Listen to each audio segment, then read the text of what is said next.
Tool of the trade: quarantine. Quarantines have been used for centuries to contain epidemics by keeping people who have been exposed to a disease separated from the rest of the population to see if they got sick.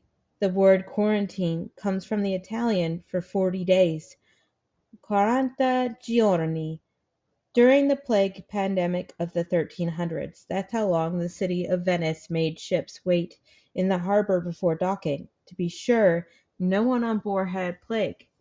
As the Black Death raced through Europe, other cities began using quarantines. Sometimes entire neighborhoods or towns were sealed off to prevent plague from spreading, but quarantine could backfire. If people in infected cities suspected that a quarantine order was coming, thousands would flee, hoping to get out before they were shut in with the sick and dying. Inevitably, some of the people running away from the quarantine would develop plague, spreading it far and wide.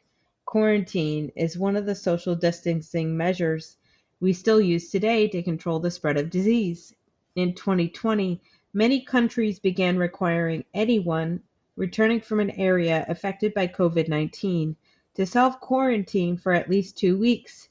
New Zealand instituted a rule that all travelers must report to a quarantine station and stay there for 2 weeks, returning to their homes only when they tested negative for the COVID-19 virus. Round 3.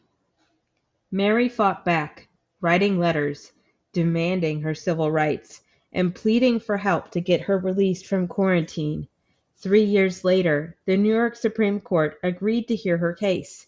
While Mary was on North Brother Island, a surprising thing happened. 50 other healthy typhoid carriers had been identified just in the state of New York. Not one of them had been sent to North Brother Island. Health Department officials admitted that perhaps they had overreacted. Mary won her case and her freedom on the condition that she agree not to work as a cook again. In 1910, after 3 years as a prisoner of the New York City Health Department, she was allowed to cross the river back to New York City. The Health Department didn't see it as their responsibility to train Mary for a new work. Instead, they gave her a job as a laundress, one of the hardest, worst paid jobs for a woman at that time. At first, they checked with her frequently. Then, as the weeks and months passed, less and less regularly, finally, they lost contact with Mary altogether. What was she doing? Where was she living? It seemed to no one cared any longer about the healthy carrier who had caused such a stir only a few years before.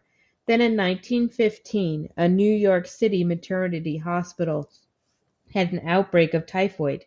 25 doctors and nurses got sick. 2 died. The hospital employment record showed that a new cook had been hired just weeks before the outbreak.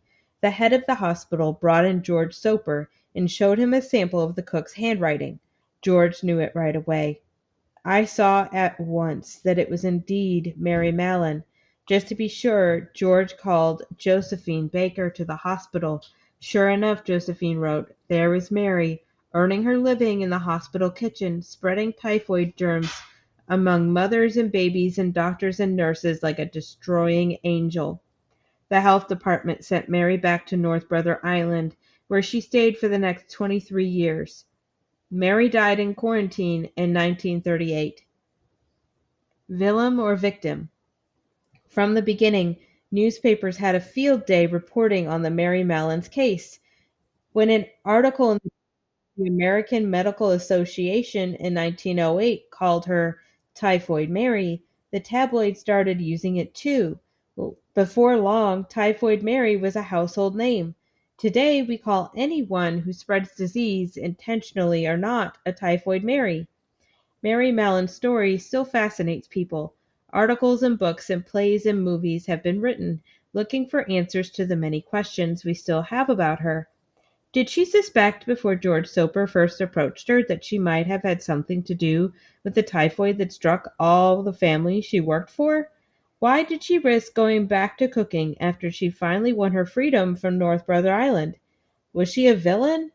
Or was she just an ordinary person whose life was ruined by an uncaring system?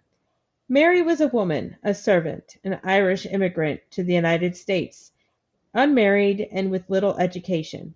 All those things meant she had very little power in the society in which she lived. Yet she wasn't afraid to chase officials away, elude doctors, fight the police, swear, argue, and write angry letters until the courts were forced to take notice of her. Doctors and officials were no doubt surprised to see Mary standing up for herself so fiercely, and her behavior may have branded her as a problem case in their eyes.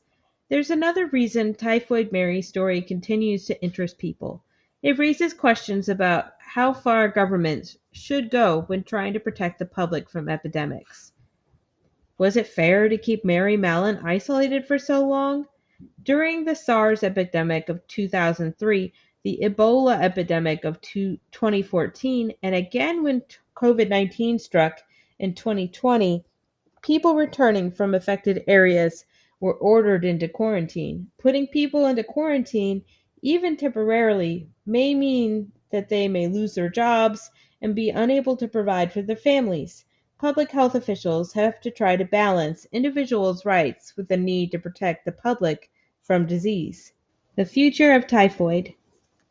If you're lucky enough to live in a city with a working sewer system and a reliable supply of clean drinking water, chances are you've never heard of typhoid fever. In most of North America and Europe, typhoid is a disease of the bad old days, before engineers, public health doctors, and city planners figured out how to safely dispose of all human waste generated by cities full of people. But in many parts of the world, typhoid is still a terrifying reality. The World Health Organization estimates that between 11 and 21 million people get sick with typhoid every year, and up to 161,000 of them, mostly children, die from the disease. At least 1 in 6 infected people are asymptomatic and do not realize they are carrying the bacteria that causes typhoid. There are vaccines that can prevent typhoid, but in countries where typhoid is most common, the cost of introducing a vaccination program is too high, as are the costs of ensuring that everyone has access to clean drinking water.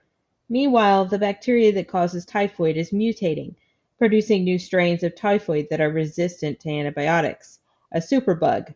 People who develop drug-resistant typhoid stay sick longer and are more likely to be hospitalized or die from the disease. In 2016, an outbreak of drug-resistant typhoid emerged in Pakistan, and by 2019, it had infected 11,000 people and caused over 100 deaths.